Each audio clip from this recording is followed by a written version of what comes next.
Hi friends, ఈ video మీకు నచ్చినట్లయితే సబ్స్క్రైబ్ చేయండి, లైక్ చేయండి. శైలేంద్రని కలిసిన సరోజ రంగా వసుధరల గుట్టు మొత్తం బయట పెట్టేసింది. వసుధర తన బావకి ముందే తెలుసని, నెల రోజుల పాటు తన బావ ఇంట్లోనే ఉందని చెప్తుంది సరోజ. దాంతో శైలేంద్ర, అంటే ఆ రిషిగాడు ఈ రంగాగాడు ఒకడేనా? ఇన్నాళ్ళు రంగాగా నాటకం ఆడి నన్ను బురుడీ కొట్టించారా అని అనుకుంటాడు. ఏది ఏమైనా నీ బావని నీ దగ్గరికి పంపిస్తా. తను ఇక్కడి నుంచి బయలుదేరిన తర్వాత నీకు ఫోన్ చేసి చెప్తానని సరోజ దగ్గర ఫోన్ నెంబర్ తీసుకుంటాడు శైలేంద్ర. నువ్వు నన్ను కలిసిన విషయం ఎవరికి చెప్పకు, ఆ వసుధరకు తెలిస్తే ప్రాబ్లం అవుతుంది అని అంటాడు శైలేంద్ర. అదేంటి, మీరిద్దరూ ఒకటే కదా అని సరోజ అంటే, అవన్నీ తరువాత చెప్తాను, నన్ను అర్థం చేసుకో. నీ బావ నీ దగ్గరికి రావాలంటే నేను చెప్పింది చెయ్యి అని ఆవేశంగా కారెక్కి వెళ్ళిపోతాడు శైలేంద్ర. ఇక సరోజ చేతిలో ప్రేమ పేరుతో బకరా అవుతున్న ధనరాజ్, ఇదేంటి సరోజ, మన పెళ్లి గురించి మన అన్నయ్యతో మాట్లాడాలని తీసుకుని వచ్చి మీ బావ గురించి మాట్లాడావేంటి అని నిలదీస్తాడు. దాంతో సరోజ, ముందు మా బావ గురించి క్లారిటీ వచ్చాకే మన పెళ్ళి ముందుకు వెళ్ళేది అని అంటుంది సరోజ. ఇక వసుధర, రంగాగా ఇంకెన్నాళ్ళు నాటకం ఆడతారు, అసలేం జరిగింది అని నిలదీయగా, చెప్పడం కాదు చూపిస్తానంటూ ఒక చోటుకి తీసుకుని వెళ్తాడు. అక్కడికే బుజ్జిగాడిని కూడా రామని చెప్తాడు రిషి. ఇక్కడే రిషి రంగ కథకి చిక్కుముడి విడబోతుంది. రిషి వసుధరాని తీసుకుని వచ్చింది ఎక్కడికో కాదు, ఆమె ఇంటికే. ఇదేంటి సార్, మా ఇంటికి తీసుకుని వచ్చారు అని వసుధర అడిగితే, లోపలికి పద చెప్తా అని అంటాడు రిషి. బుజ్జిని కూడా ఇక్కడికి రామన్నారెందుకు, అసలు ఏమైంది అని అడుగుతుంది వసుధర. అన్నీ మీరు లోపలికి వస్తే తెలుస్తుంది, పదండి అని లోపలికి తీసుకువెళ్తాడు రిషి. లోపలికి వెళ్ళేసరికి వసుధర తండ్రి చక్రపాణి అక్కడే ఉంటాడు.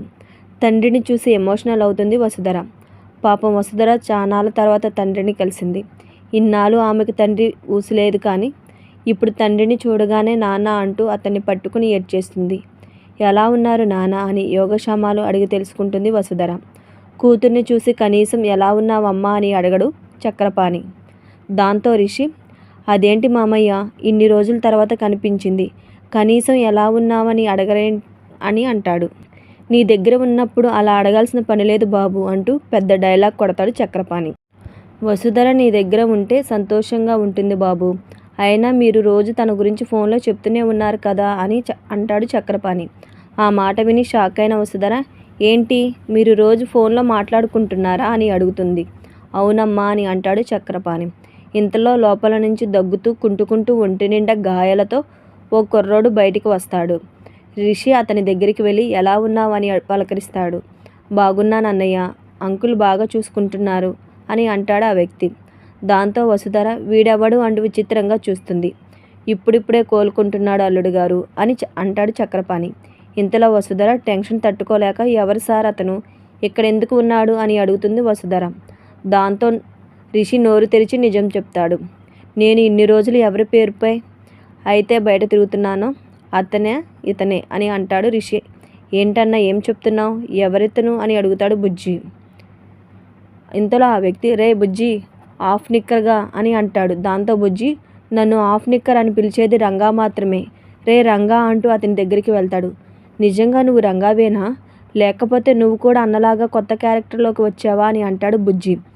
దాంతో రంగా, మనిద్దరం కలిసి జామ తోటలో జామకాయలు కొట్టేసేవాళ్ళం కదా అని అంటాడు. దాంతో అతనే రంగా అని నమ్మేస్తాడు బుజ్జి. ఈ విషయం నాకు రంగాకి తప్ప ఎవ్వరికి తెలియదే, నువ్వే రంగావి అని అంటాడు బుజ్జి. మొత్తానికి ఇది పెద్ద ట్విస్ట్ని హాఫ్ నిక్కర్ జామ తోటలో తేల్చేశారు.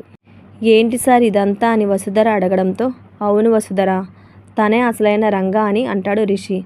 ఆ రంగా తను నా భార్య వసుధర అంటూ పరిచయం చేస్తాడు రిషి. రే రంగా, ఈ కట్లేంటి, ఈ దెబ్బలేంటి, అసలేం జరిగింది, ఎందుకు నువ్వు మా రంగాని ఇక్కడ దాచిపెట్టి నువ్వు మా ఊరు వచ్చారు, మీరు రంగా ఎందుకు అయ్యారు అని అడుగుతారు వసుధర బుజ్జీలు. దాంతో రిషి, మన వల్ల ఒకరికి కష్టం జరిగితే పంచుకోవాల్సిన బాధ్యత మనపైనే ఉంటుంది.